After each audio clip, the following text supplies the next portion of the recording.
তো বন্ধুগুলা খিনখিনা বরষুণ আর এইফালে আম খাওয়া বতর বাজার পৰা আম নিয়ে আইছে বাবু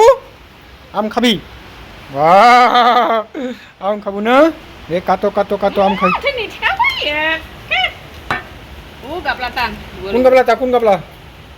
গাবলাটা নিয়ে আইব গাবলা কাটিব না তো বন্ধুগুলো আম সিজন এটা আম খাবা লাগে বছরলা ফার্স্ট আজকে আম খাবো আর কি এটা গাঁৱলা বাইগুলা বাজার বেচাবা নিয়ে আইছে এটা কিনে নিয়ে এসে 100 টাকা দিয়ে না মজা বাবু টেস্টি না খা খা খা খা খা লবণ দে লবণ মা খাব মা খাও লবণ দিয়ে হ্যাঁ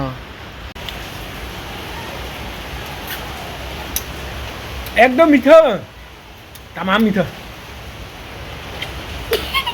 পকা নাই একদম গাঁও থেকে নিয়ে এসে